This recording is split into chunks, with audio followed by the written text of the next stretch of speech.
Recorded. Everybody knows fire exits. We'll move straight on to the agenda. I'd like to initially say a big thank you to Councillor Oxley, who wasn't attending but has managed to attend to make us quorum. And number one is apologies for absence. There have been 2 apologies, Chair, one from Councillor King and one from Councillor Rain. Thank you. We'll move on to agenda item number 2, which is the minutes of the meeting held on the 24th of November 2022. Just that, can these be noted? Can we take that by general affirmation? Yep. That is noted, Chair.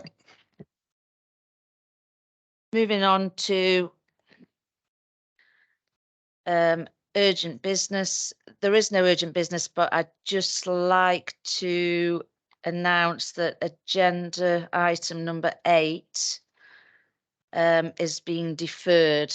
There's been some issues with it being factually incorrect, and it's been looked at and redrafted, and we're hoping to have it come before full council, a short meeting before full council on the 16th of March, just to go over that. So a quick ONS meeting to review that report on the 16th of March, hopefully, but more information will follow. Moving on to agenda item number 4. Are there any declarations of interest? No declarations of interest.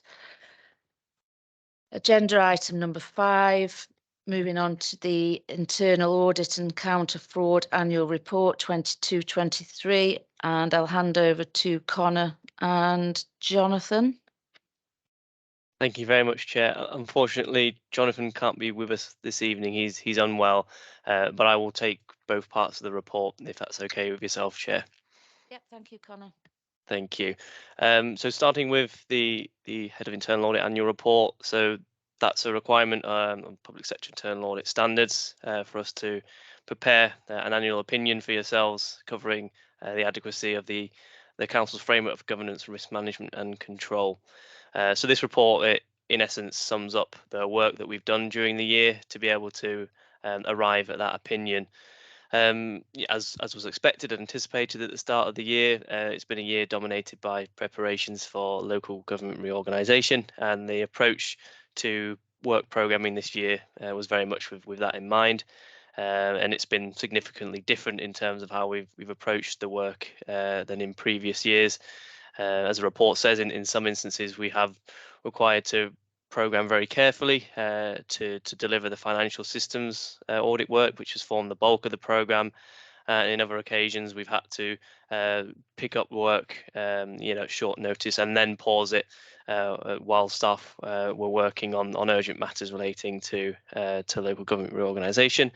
Again, not a surprise, but I'd like to place on record sort of our thanks to staff involved in those audits for being as flexible and accommodating as they have been.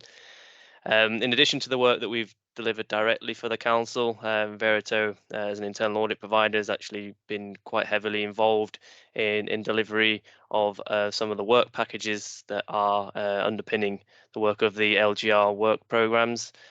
We've made various contributions to that, including representing the council on that as well. So as mentioned previously, we've given particular emphasis to providing assurance on how key financial systems are operating amidst all the changes that are being brought about by LGR and the pressures that is bringing or has brought to staff.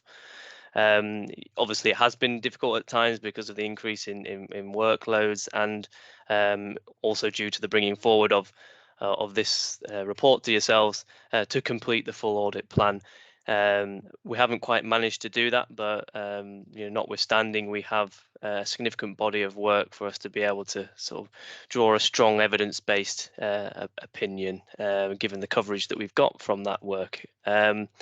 So in terms of the key things to draw your attention to, so Appendix A is probably the main succinct summary for you to see that body of work which forms the basis of our opinion. And Appendix B details the key findings that came from those audit reports and any agreed actions that have been identified and agreed with officers. We do also include in the report a bit of an update on the follow-up of agreed actions. Thanks to colleagues in the council, we've got a very good and strong sort of control and grip on the follow-up process now, and we are actually anticipating that all remaining outstanding actions can be closed, or otherwise there will be plans in place to address them within a reasonable time frame following the creation of the new council, in which case they will be transferred and will become part of normal routine assurance work that we do for the new organisation. Now, I guess the most important part of this report is on page 7 and the paragraphs 18 and 19. I'm sort of pleased to say, as a result of the work that we've undertaken, we've been able to arrive at a reasonable assurance opinion for the council. We haven't placed any reliance on the work of any other assurance providers in reaching that opinion, and we haven't deemed there to be any significant control weaknesses which were worthy of inclusion in the annual governance statement. Paragraph 19, this is just our standard caveat to that opinion. It's not Rydale specific. It's just a reflection of the fact that the impact of LGR has been so sort of pervasive, and in reality, with the resources that we have at our disposal, we aren't quite able to sort of determine how wide ranging those have been. So it's just purely to say that we can't quite make an assessment on that level of risk, and while we've directed it to those areas that are most considered most at risk, it isn't possible to conclude on the full extent of the impacts during the transition. But like I say, that's standard across our client base. So Chair, that's the end of the internal audit part of the report. I'm happy to take any questions now if you'd like to invite questions now, or otherwise to move on to the counter fraud part of the report. Hi, thanks, Connor. I think we'll take some questions now. Has anybody got any questions on that one? Councillor Oxley.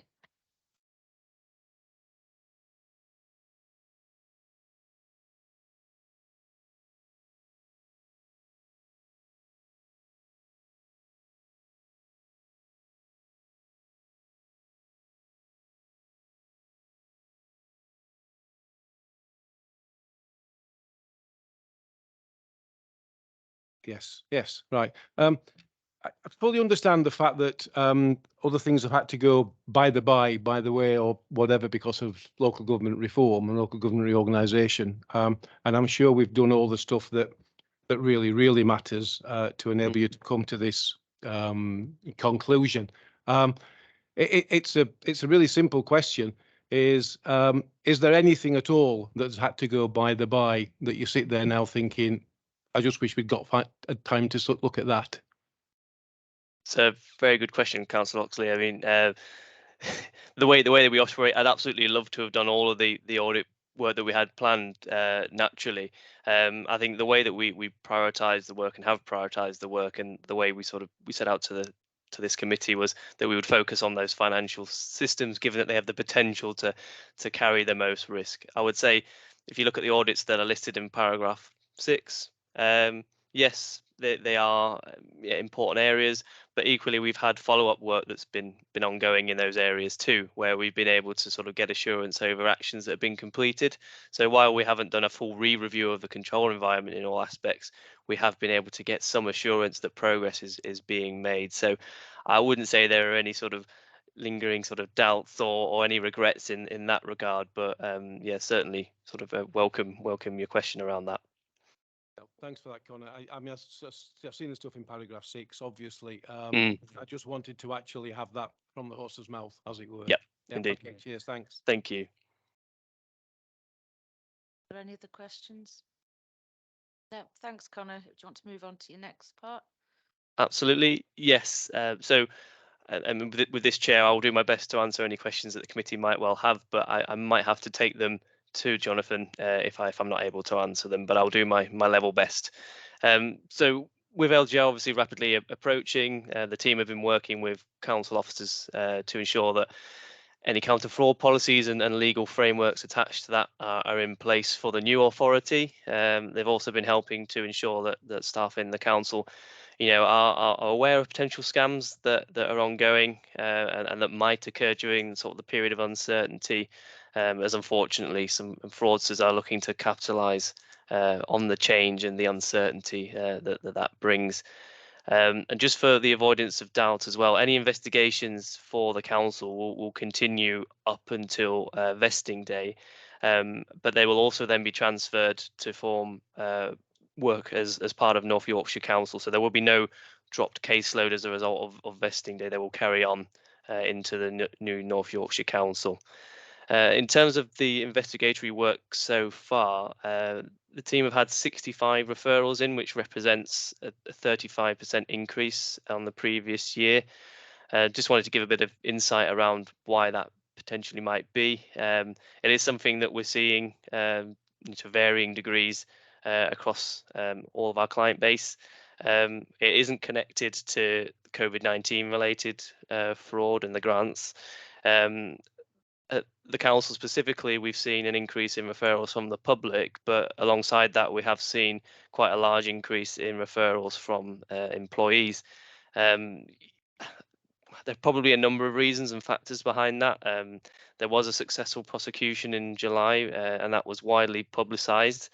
And it might also be a reflection of the current economic climate in the UK as well, with people being more motivated to commit fraud potentially, and also people maybe being more willing to report it as well. In addition, we've received as a result of the investigatory work, we've recovered £7,500 from fraud and error. So that's money going directly back into the council's funds. And as I mentioned previously, the team were able to prosecute an individual who'd falsely claimed the COVID-19 business grant. He claimed he was running the business when it had ceased trading prior to the pandemic commencing. So obviously didn't qualify for that grant, and there was a press release around that. So quite a high-profile case. So I think in sum, the team have very much continued on sort of awareness raising and making sure that they're managing the caseload as effectively as they can. So that's a summary on behalf of Jonathan. Thank you, Connor. I know I asked a question that's been answered. I asked a question in the pre-meet about why such a large increase, and it's been answered by email. So you don't need to go over that. But if any of the councillors need to know that, I'll speak to them about it later. Is there any other questions? Councillor Wass. It's not so much a question. Thanks for filling in there, Connor, in your first report as well. I was saying to Margaret before the meeting, actually, obviously the statistic and the headline looks quite daunting, in terms of everything's been trucking along quite nicely, and then suddenly it zooms up by 35%. But what is good to know is that we've got systems in place. We don't know these systems work until we need them, and clearly a lot of good is in the system, and things are coming to fruition because of that. So it's a plus. So thank you to the teams that worked on that. Thank you, Councillor Wass. I'll let them know on your behalf. Questions? No further questions, Connor. Thank you for your report. Okay. Thank you, Chair. Moving on to agenda item number 6.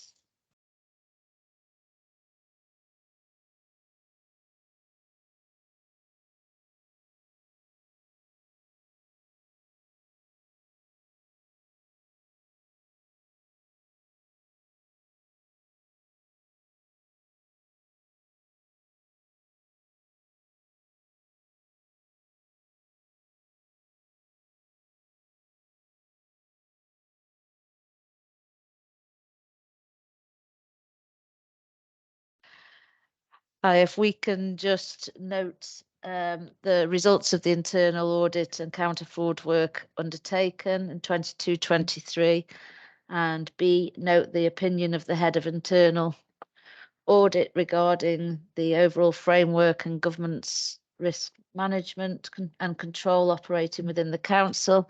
And C, note that no significant control weaknesses have been identified by internal audit during the year which are relevant to the preparation of the annual governance statement.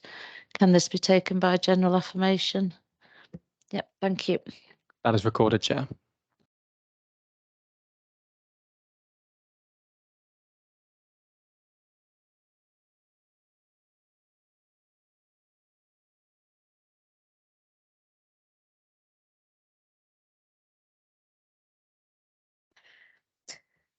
Moving on to agenda item number 6, which is the SIPFA Financial Management Code, and Anton, thank you. Yes, thank you, Chair. Good evening, everyone. This report is the third time, I think, now that we've brought this. It's a relatively new innovation from SIPFA, and asks all councils to just go through this and declare where they think they are on their standard for financial management. I think to sum it up briefly, firstly, we would normally be setting out where we thought we were and also some actions for the future. Now, clearly, this council won't exist after 31st of March, so that second part isn't particularly relevant.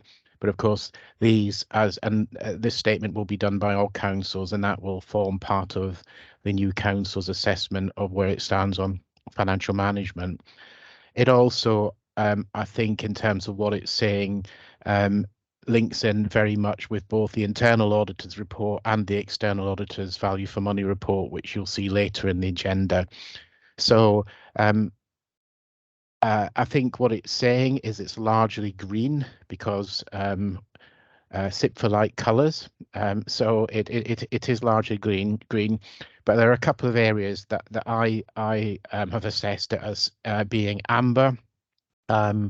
So everything is happening, but there are a couple of areas, particularly around the internal internal governance and internal audit, and this fits in with what Connor's being saying just now.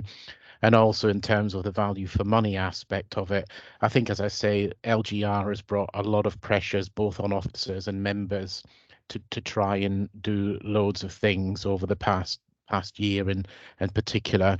And I think we're going to run out of time with some of those. So I think we're not going to be able to prove, frankly, that all of that stuff will be value for money. That will be for the new council to show or otherwise. And I think it also links in with the external auditors report. And apologies for stealing your thunder, Gareth, which is saying largely things are good and have improved over the years. But there are still a few areas where we would need to look at some recommendations. So sorry, that sounds a bit downbeat. It's not meant to be, and it is a good position to be, and it does show improvement, as I think members are aware, over the last few years. But I think it's an honest statement of where we are, and I think the new council needs to see that. I'm happy to take any questions. Thank you, Anton. Councillor Wass. Thank you very much, Chair. Thanks, Anton. Just under the financial management standard E, the 11 points, it's in Appendix 1 on page 45. It just says on the last bullet point of the set, the council will seek to maximise income through a commercial strategy. Are we going into business, or I'm just wondering what that is? Thank you. Yeah, the council does have a commercial strategy. It was agreed about 3 years. It was agreed just before COVID, and it was about. It was a fairly modest one. It was about looking to see whether some of the services that we provided, which were discretionary, should be continued to be subsidised by the council, i.e. by council tax, or whether there should be full cost recovery. So we still have that in place. But if I'm being frank with you, it took a bit of a battering and a bit of a pause during the pandemic. And again, that will be something for the new council to pick up. Thank you. Any other questions? No, thank you, Anton. Thanks for your time. Thank you. It is recommended that the committee note the work undertaken to enhance compliance with the SIPFA FM code. Can that be taken by general affirmation? Thank you. Recorded, Chair.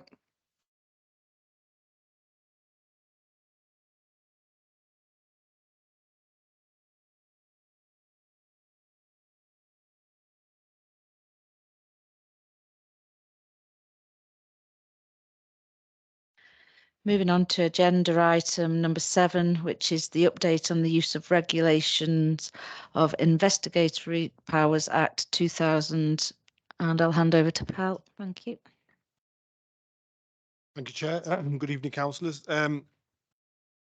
This is a report on the kind of council's use of the Regulation of Investigative Powers Act, or also known as RIPA, which kind of covers covert surveillance.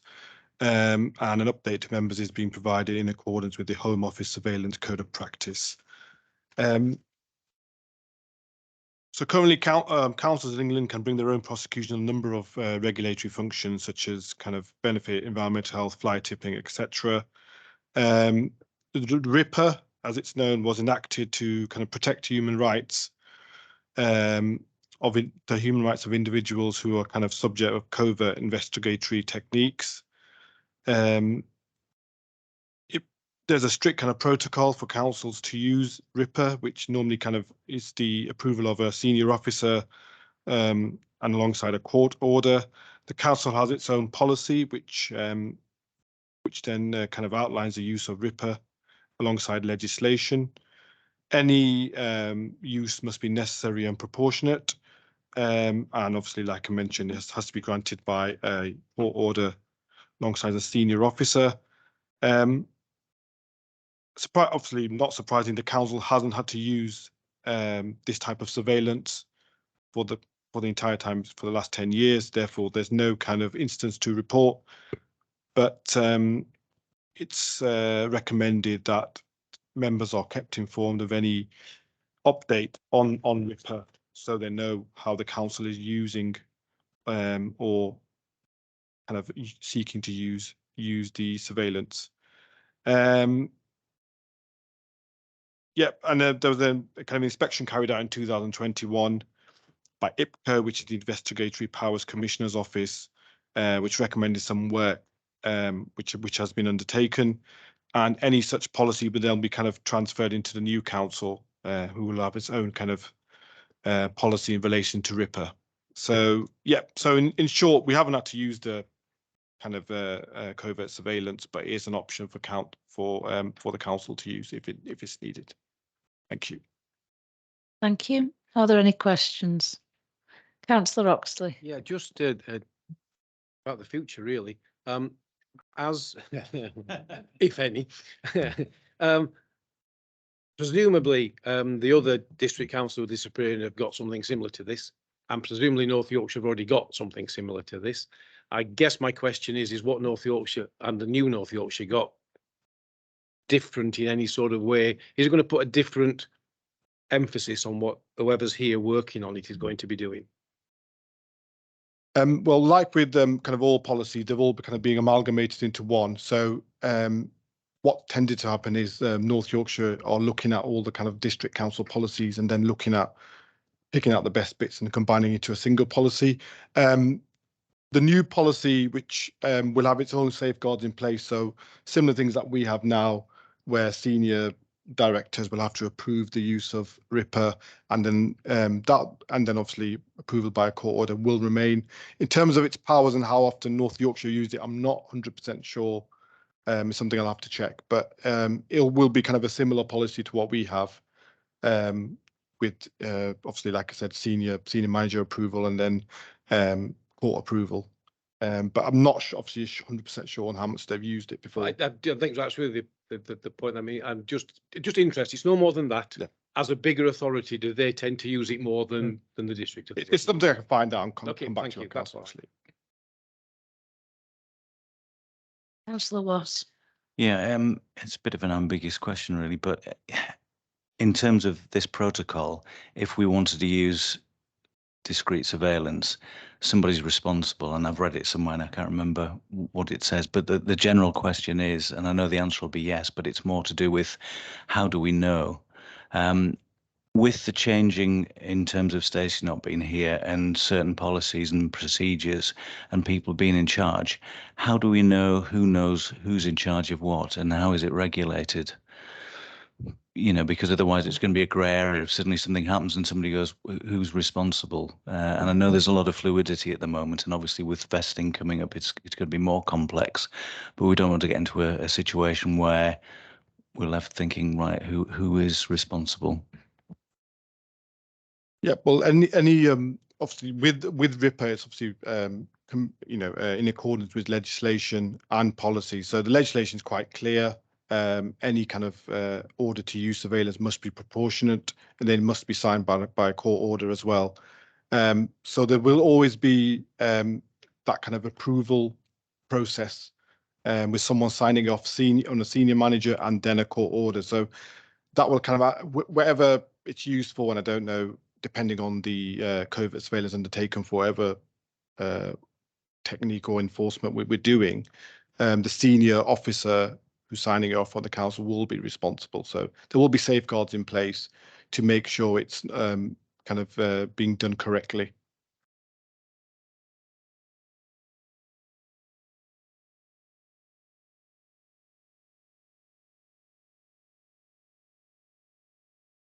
No further questions. Thank you for your report, Pal. The recommendation is that members note that no application for covert surveillance has been made to the Council's approved authorising officers in the last 12 months, and as a consequence, no application to the Magistrates' Court requesting approval of such grant has been made. Can this be taken by general affirmation? Yes, thank you. That is noted, Chair.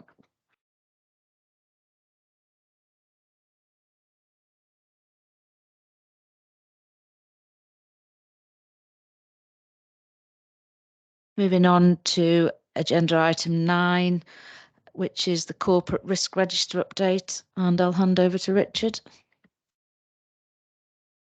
you, Chair, and good evening. So the corporate risk register, this is a follow-up to the previous report that we brought in September.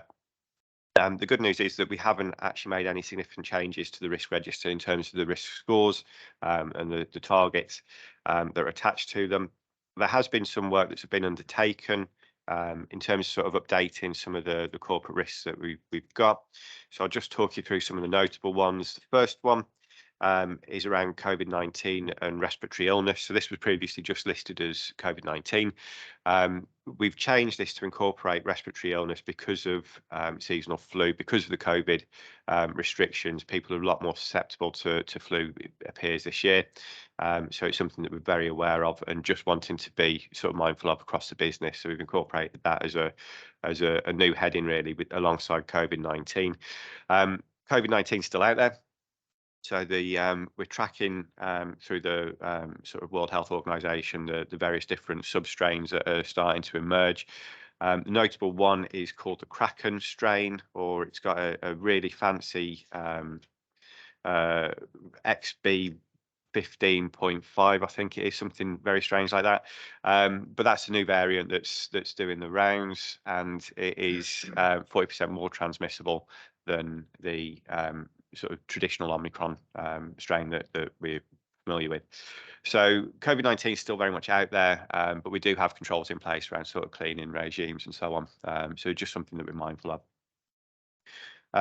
In terms of corporate risk 2, just bear with me. The health and safety working group have undertaken a lot of work over the year, really, and continue to do a lot of work to make sure that risk in health and safety is managed effectively. This has incorporated a significant number of risk assessment reviews to make sure that we've got them all up to date, and we're now tracking them in terms of actual actions that people are responsible for. The same is in place for fire risk assessments and premises risk assessments. And what that means is we've actually got a clear audit trail now of actions that are undertaken and how we're managing to keep people safe. Just an aside to this one that happened over the last week, we've had a spot inspection of the depot with the health and safety executive, and that passed its assessment with flying colours, which is obviously really good to hear. There's been very little change in terms of staff and resilience and capacity and financial management. Information governance, we've done some work to improve the freedom of information subject access request processes. And this has seen these items move from reactive controls to proactive controls. So again, it's just about taking a little bit more sort of for control, I would say, over the actual work we're doing around subject access request, freedom of information. So that's again been aligned to the information governance and ICT, and that now means that PAL's owning that as opposed to where it was owned previously. ICT again has remained unchanged, and we've just made one amendment to this, and that's to reduce the risk associated with ICT failures through the merger, and that's purely because we've actually got quite a robust work stream in place that's working on that. Contracts and procurement remains unchanged. Corporate risk 08, major events and incidents. Again, this has been unchanged, but it remains a significant area of concern for the business on the basis that we never know the specifics of major events. And just something to sort of put members' minds at rest about is that with the ongoing resilience forum, they're looking at ways to manage these kind of events as we navigate through LGR. So again, we're looking at sort of who the gold commanders are, who the silver officers are, and who the bronze officers are. So again, we should have very good coverage of that as we move through to LGR. Made a small minor amend to corporate risk 09, and that is purely on the basis of removal of COVID in terms of sort of the impact that has on the economic sustainability and growth. And it's felt that obviously we're returning much more to sort of pre-COVID ways in many regards. I think the other one to just flag quickly is in relation to corporate risk 11, local government reorganisation. RDC remains in a really strong position in relation to local government reorganisation. Certainly from the pulse surveys that were undertaken for staff suggests that staff are in a good place and sort of feeling very informed as to what's going on. Events to share changes to terms and conditions been well attended, and there's plenty of resources available to support teams with increasing workloads and pressure should they be needed. So we've obviously had some budget available that people can draw on to help them with sort of any staffing issues. So on the whole, I think Rydell remains in a very good position, but I'm happy to take any questions.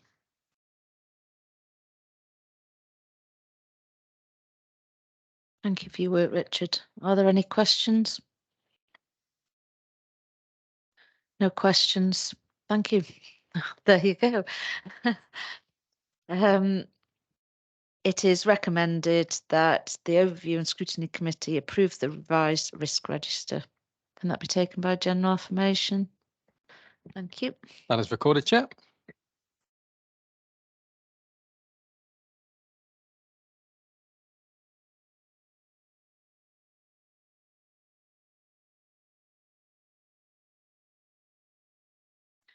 Moving on to agenda item number 10, which is customer complaints and compliments for Q3 22-23. I'll hand over to Marcus.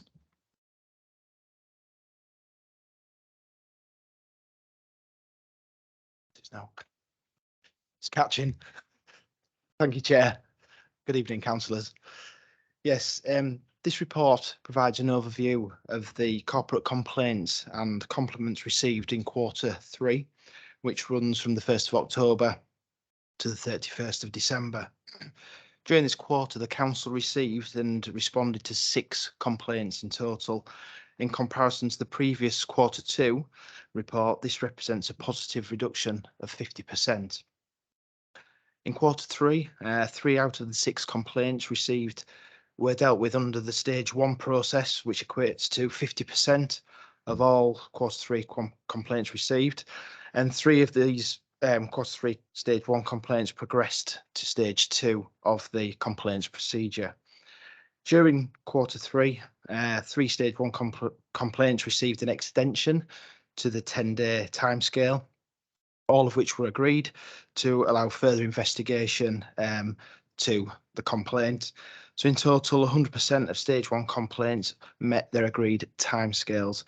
I think this demonstrates the good work between services and the customer insight officers that are working and administering this. From the report, there is a detailed analysis of a breakdown of the complaint topics, the timescales, and the outcomes.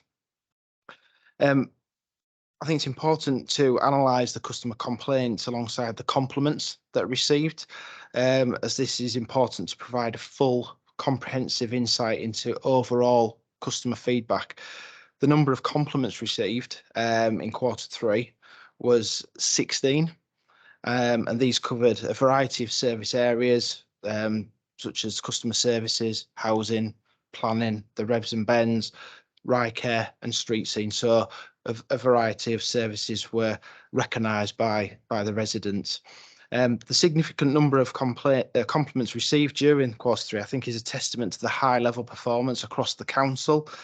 Many teams are working together, carrying out cross-cutting services to contribute to this positive feedback received from our customers, which at a time when everybody is extremely busy with local government reorganisation, I think it's quite important to recognise the work that's been undertaken. So it is an overview, and quite happy to take any questions that anyone may have. Thank you.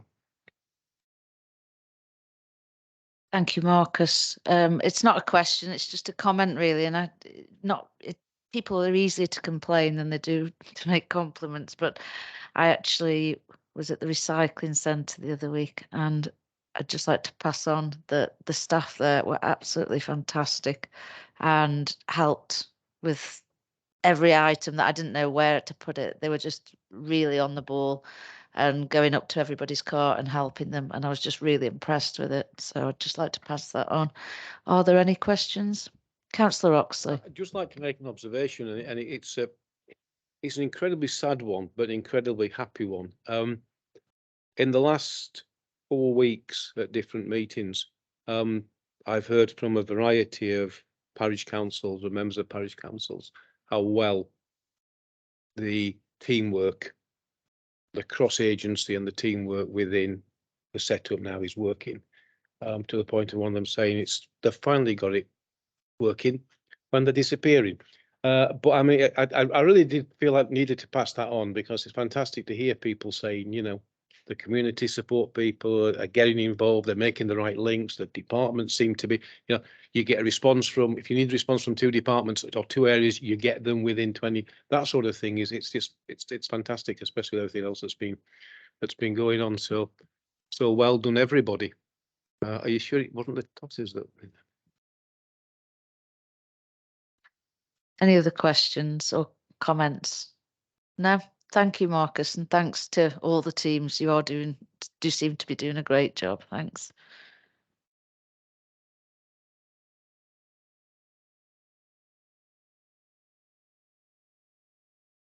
It's recommended that the Overview and Scrutiny Committee note and endorse the performance of complaints and compliments received in Q3 of the 2022-23 reporting cycle. Can I take that by general affirmation? That is recorded, Chair.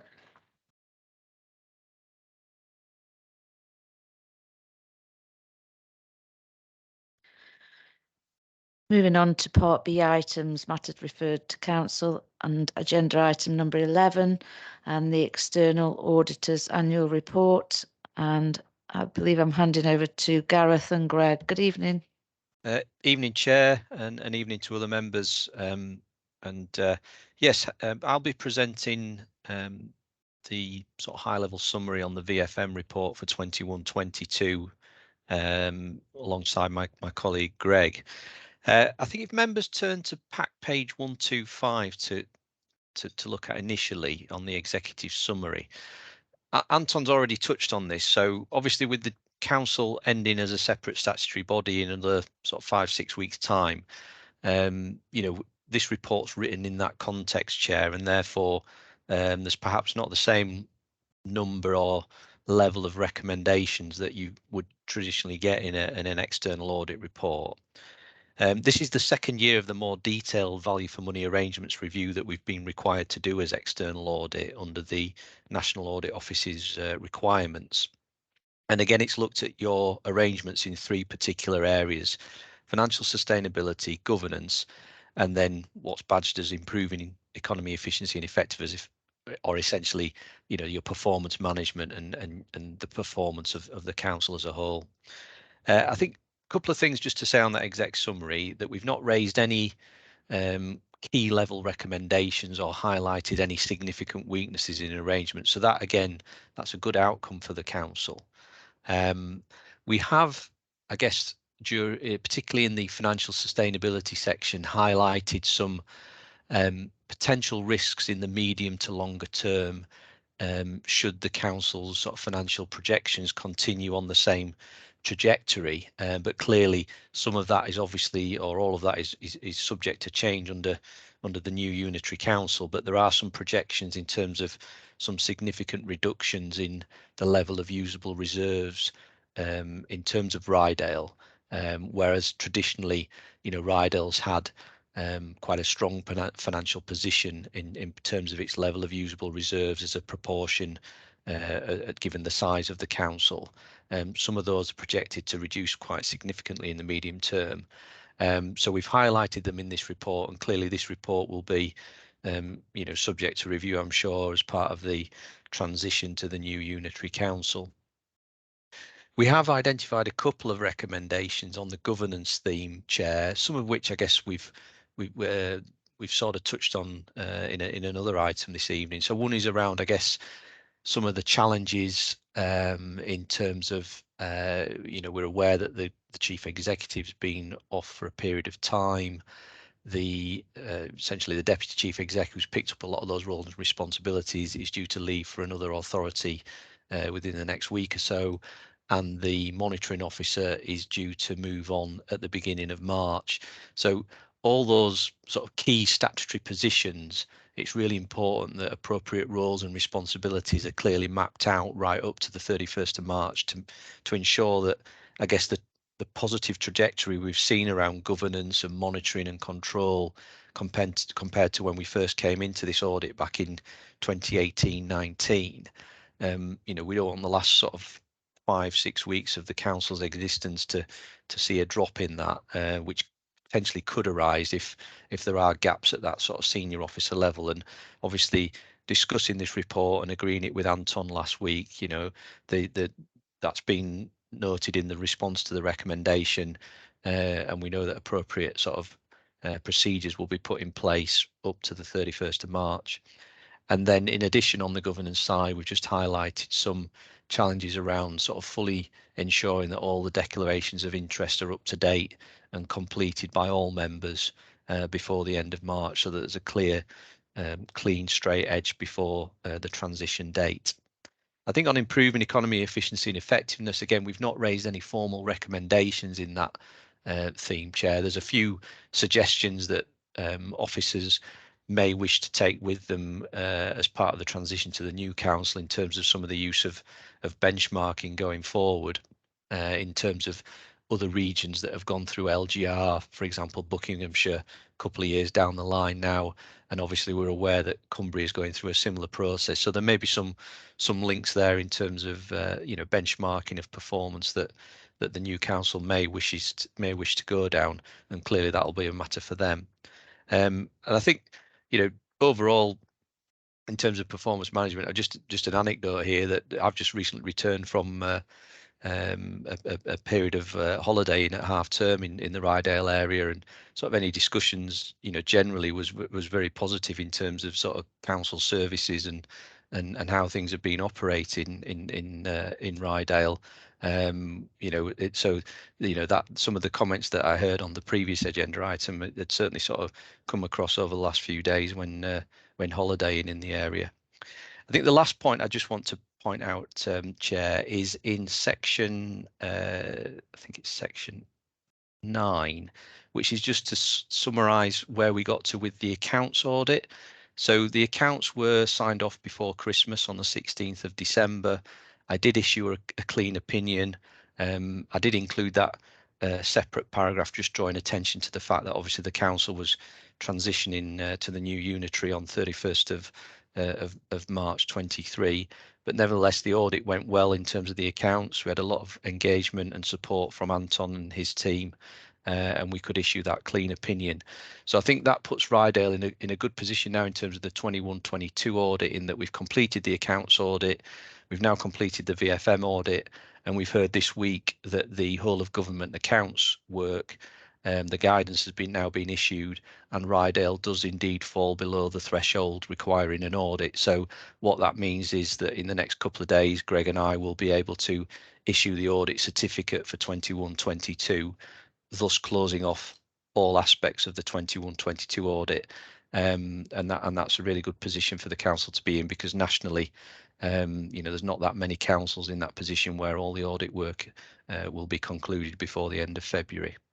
So I think overall it's a positive report, a couple of recommendations to make sure things keep operating on the governance side right up to the 31st of March, a couple of longer term potential risks for the new council to pick up on, but overall a positive report, and reflects, I guess, the improvements that we've seen over the 4 years that we've done in terms of the audit of the council since our appointment. But obviously Greg and I are happy to take any questions, Chair. Thank you very much.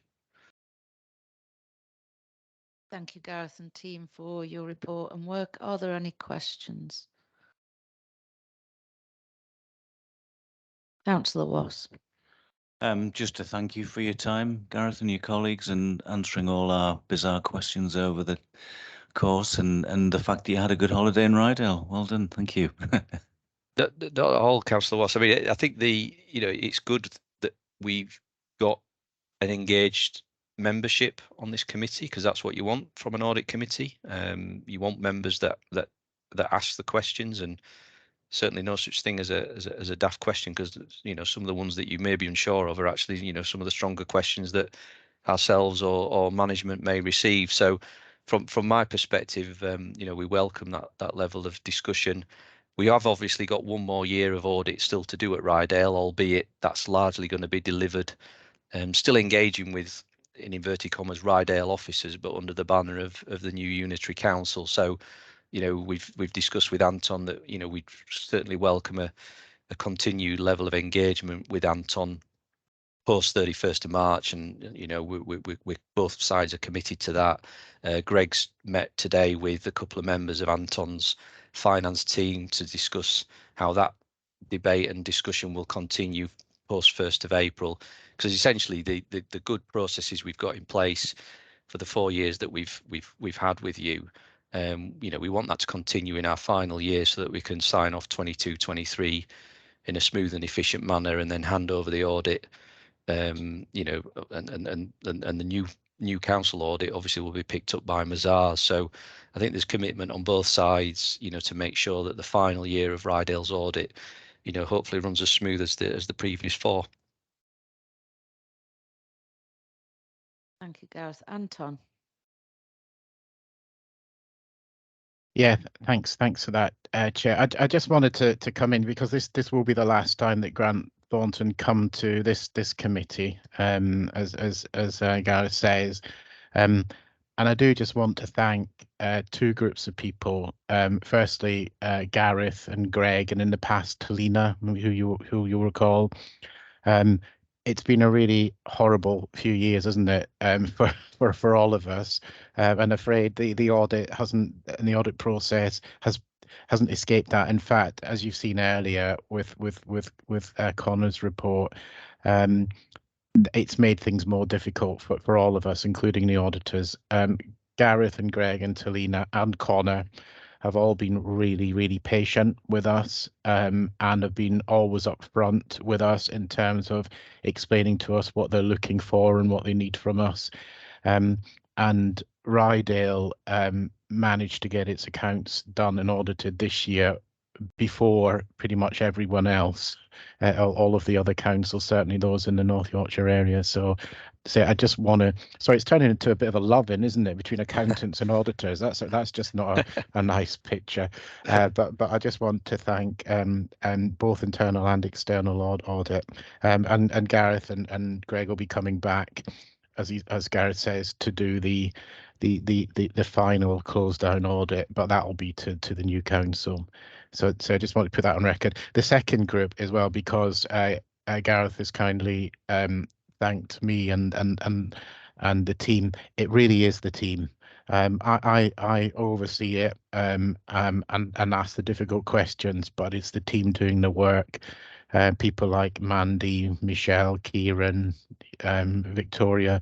I better not start naming them because I'll miss some out. But those are some of the key people who have been really, really good. Worked really long hours to make things happen. So I think it's important to put that down on record. It's a team effort. And thank you for those comments, Anton. I'll certainly, Greg and I are meeting Talina tomorrow in Leeds, so we'll pass that message on. And I know how much Talina enjoyed working on the audit as well, so thank you for that. And I'd echo all that in terms of the rest of your team, Anton. Like Kieran, Mandy, Michelle, been really engaging, really helpful, and it's great that that'll continue post 1st of April. That's really important from our point of view, and good to know. Sorry, Chair. Thank you. Thank you. Greg, have you got anything to add? No, nothing for me. Just echo the comments that have been made. Engagement of RDC officers throughout the process. Okay, well, thanks to you all. I know, as a new councillor 4 years ago, I've seen the improvements in the last 4 years, and hopefully it will continue under the new council. Thank you.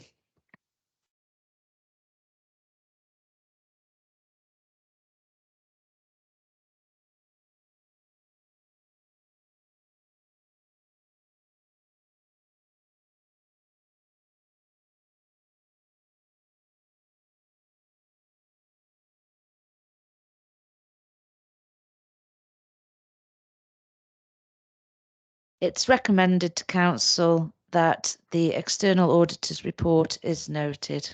Can I take that by general affirmation? Thank you. That is recorded, Chair. Moving on to agenda item number 12 is decisions from other committees, and it's the Policy and Resources Committee held on the 9th of February. Are there any comments or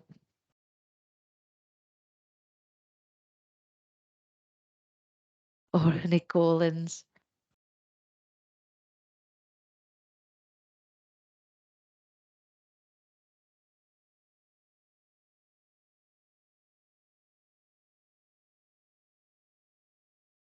Councillor Oxley.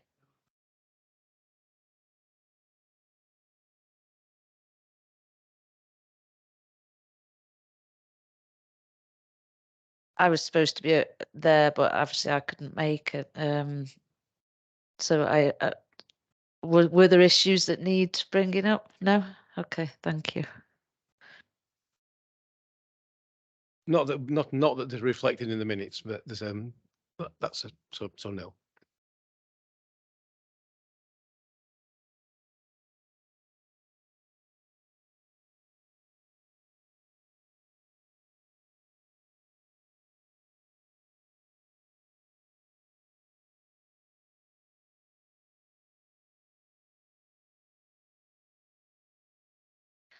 So can we just have that noted that we've seen? Yep.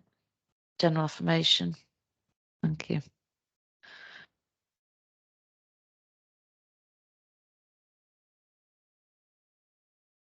Moving on to agenda item number 13 and any other business that the chairman decides is urgent. There is no other business. And thank you for attending, everyone. Thank you for all your work. Good night. Thanks, Chair. Thanks all. All the very best for the future. And to you. Thank you. Yeah, thank you. And to everybody. you. Good evening. Yeah, all the best. Bye-bye. Bye. Thank you. Bye.